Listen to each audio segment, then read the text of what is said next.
This podcast was originally live-streamed on The Non-Sequitur Show on YouTube.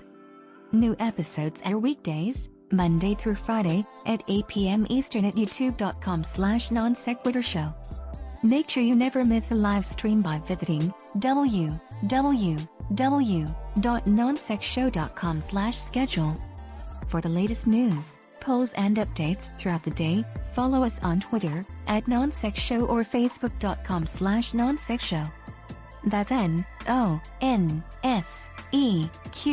show. If you'd like to get exclusive content, bi-weekly private hangouts with Kyle and Steve, backstage access to chat with guests after shows hosted on your channel and much more, become a Patreon saint of Non Sequitur. It ensures we continue to improve our show and brings you into the process at the same time. Visit patreon.com/nonsequitur today while the limited spots are still available.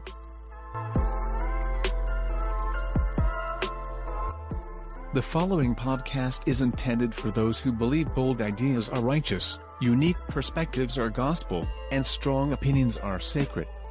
This is Non Sequitur. Never follow. And now, here are your hosts, Kyle Curtis and Steve McRae.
Hey, welcome everybody to DEF CON 1 Science, our fourth one. Now, I know we were supposed to do this every week. However, due to logistics, we're going to probably be doing it every other week. But we have a show to make up for the fact we weren't on for last Sunday or two. So today we're going to be discussing if the question, what happened before the Big Bang, a sensical question to ask. And we have a great lineup with us today. We have, of course, with us Landon Curt Noll, my co-host. Welcome back, Landon. Hello. We've got Dr. Good back. Good morning, good afternoon, or good evening, depending on your time zone and latitude. And again, time zones are because the Earth isn't flat, right? Yeah. Yes. Also, a special thing there is that I'm taking the YouTube feed and feeding it through the satellite. So the folks at Adams and Scott are in a sunrise party, and hello to those folks there. Hi. So if you That's great. So hi to the South Pole. And by the way, people remember, Landon actually called me from a Iridium sat phone from the South Pole, so it does exist. But we also got Dr. John Kroon with us. You guys remember him from his proto-planet discussion on the Non Sequitur Show. He's going to be doing another one, I think, next week, but he's with us today to talk about this particular topic. Welcome, Dr. Kroon. Thank you for having me. And you might recognize AstroAthens on the very left on my screen here. She is an international model and an amateur astronomer, and she has a great channel. I've recently just been exposed to her on Twitter and on YouTube, and I've been kind of binge watching. And one of the videos that I came across was on the no boundary proposal, and I thought she did such a stellar job on it. I was like, let's get her on and actually let's talk about that particular topic in this video, but I'm going to the link to her video channel is in the video description. So before you even introduce her and before she even says anything, go subscribe to her first. We got to get her at least a couple hundred subs out of this. So anyways, Yes. Athena, Well welcome to our channel. Woo! Thank you so much. Happy to be here. Woo! Very excited to talk about some stuff. Got some coffee. And what is that in the background? What have you got there on the painting? Falcon Heavy. Falcon Heavy. It's really great photo, actually. Awesome. Yeah. Taken by Ryan, also known as Space Tripper, or Science Tripper, actually, on Instagram. But yeah, he took that himself. It's really cool. 17-year-olds. The first time I ever saw one of the Falcon 9s, I honestly thought it was CGI. I really did. I'm not going to lie. I was like, this can't be real. But that's it looks like just it's so good. It's amazing, the technology, isn't it? I mean, we've just come so far in our advancement and understanding of rocketry that have something like that can actually go vertical and come back vertical. And who would have thunk, right? Yeah. That's awesome. Yeah, exactly. That could be a nice giant poster in my bedroom. So we are waiting great. for Kyle. Unfortunately, Kyle hasn't showed up yet, but we did let him know we're going to start. We are dual streaming. This is a first for us. We're actually streaming to my channel and in the Non-Sequitur channel. So hopefully you can join us from either one of them. Welcome depending on which channel you're on. Yes. Welcome. Either one. Pick one. Yes, Dave. What's the matter? Okay. Oh. Okay, that explains why dear. he can't join us. Hopefully he's okay. Okay. Well, that's it's the unfortunate. problem that the electrons of his car were excessively repelling the electrons of the other car. And due to the Pauli-Exclusion principle, they could not be at the same time, and so things went crazy. What I tell you about Landon overthinking prior to the show? That's why we love him. Because he knows what Pauli's exclusion principle is. Okay, so anyways, we're going to dive right into this. I'm going to ask you guys the question first to kind of get you guys' opinion on it. I'm going to kind of go through a presentation that I made. Landon has changed a couple slides, so I'll defer to him on those slides. But I'm going to give my argument why I think that the question, what happened before the Big Bang, is nonsensical. And unfortunately, Kyle can't join us to give his side because he thinks it is a sensible question. But we can't change the events that have happened. So, Athena, I'm going to start with you because you are the new person to the channel. When I first got a hold of you and I asked you this question, you kind of gave me your opinion on it. But what do you think of the question? I mean, do you think that's a sensible question to ask? And if no, why not? Well, I actually do think it's pretty sensible to ask, just because all of human history, we always want to try and ask why and what the reason is behind why certain things really go on, and then what can actually back it up. So as far as what happened before the Big Bang, it's something that, in all honesty, needs to be figured out because there's so much debate about it right now. So as far as what actually went on before the Big Bang, there's a big question mark right now over all of it. So I do think that it is something that obviously needs to be pondered. But I think that, I believe you were actually going to give your opinion first, but I was going to actually branch off of what you were going to say. But yeah, it's definitely something that there's a lot right now that has to be said about. I'm ready to dive into. All right, so she thinks that it's a natural. Yeah, I think it's a natural question to ask. It may not be a sensible question to answer, but it's a natural. It's a common sense question to ask. Okay, let's clarify because there might be some kind of disparity in the question formation. We do ask questions. People do ask questions all the time, but there are such things as nonsensical questions. My example would be, where do you find I on the real number line?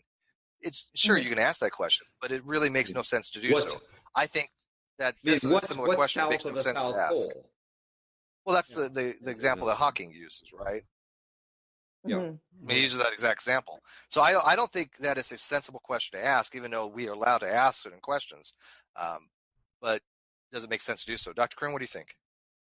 Yeah, I mean, not to be a broken record, but I agree in the sense that it's not very, I guess, sensible, but we could learn a lot from it by asking it. We learn, we ponder a lot of deeply rooted aspects of the universe, of time, of space right now, and the moment of the Big Bang, and thinking about all of these things at a very advanced level can be extremely interesting, to say the least. So it's a worthwhile endeavor, even if the answer is no, nothing as we know it existed before the singularity of the Big Bang. Okay, I think that's a fair way to put it. Yeah, I mean, we do have an inquisitive nature. We do want to know the answers of things, and we also want to know if it even makes sense to ask that kind of question. So, do you guys want to just like jump into this presentation that I sent, and then kind of go through each slide and give your evaluation of maybe the way Hawking takes his approach, the new no boundary proposal, to say, okay, can we at least model the universe in a way to get us to t=0, which would be, as we know it, the singularity event, right? That would be the start of everything, if there's going to be a start of some kind. Would you agree? Yeah, I mean, Yeah. I think part of the thing that we have to come up with is what happened at t=0. If we can determine that before you talk about, is there a negative t, and is the question relevant? Yeah, exactly. And the way that they go about it, it requires a very sophisticated means of modeling using quantum mechanics, loop quantum gravity, and general relativity. And that's why I think that to even answer the question, certain things have to be kind of understood conceptually wise. It's not an easy question to ask or be answered even at time=0, which they're attempting to do. So what I kind of did through this presentation, I just hit the high points of what I think that the average person would have to go learn about in order to try to understand what the no boundary proposal is and what it would take to model such a thing at t=0, or hypothetically before t=0, which would be the question, what happened before the Big Bang. So however, we just kind of dive into that, and then I'll be asking you three about each slide and what you think, and then we can kind of relate to the audience these kind of concepts. Sound good? Yeah, Sure. let's do it. Excellent. All right, Dave, roll it. Roll it, roll it, roll it. All right, so this is going to be a trigger warning, just to get you guys prepared for this. This is going to be some major science. This is not like our typical, we're just going to be talking about some kind of superficial stuff.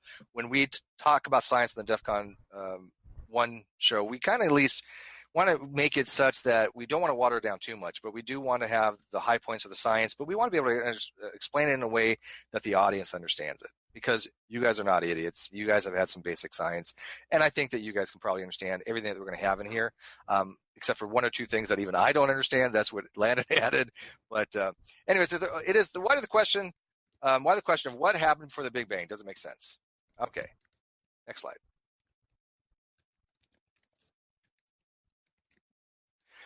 A little bit of an overview here. I'm going to be showing, using a little bit of math and physics, why the question, what happened before the Big Bang, is nonsensical. I'm going to be taking what's called a heuristic approach, meaning an approach that uses analogies and examples may not be exactly true, but in a way to be a pedagogical approach to teaching these concepts, because there are things that you're going to have to take 6 months to a year to even kind of begin to understand it. Even most of the things we're going to talk about, I don't have a very deep understanding. It's a very superficial understanding. But this is not something that's going to be something to get you through college physics, okay? I do suck at quantum mechanics. I'm not going to front. We didn't have to learn much quantum in nuke school. It was all just atomic physics. So most of what I learned about quantum, I had to do on my own, or I did take physics in college. But even then, they don't really get into the details of quantum mechanics unless you take an actual course in quantum mechanics. I think most of the people I have here have a lot more education in this topic than I do. So, so I highly recommend what you at some point. The nuke school is going to include fusion reactors, and then they'll have to learn quantum mechanics. At some point, yeah, that's a good point. Right now, I mean, everything in the nuke school is all fission. It's all pressurized water reactors, not even boiling. So we're not even at boiling water reactors yet. But anyways, I recommend that you just take what we put out here and check with actual experts, even though they are actual experts in here. But somebody who's maybe specifically expertise in quantum mechanics and, well, cosmogony would be the correct term. Next slide. I had way too much coffee this morning. Can you tell? What is and is not the Big Bang? The Big Bang is not a theory of origin of the universe. I think we all agree upon that, right? I mean, would you guys say that a lot of people get that conceptually confused? That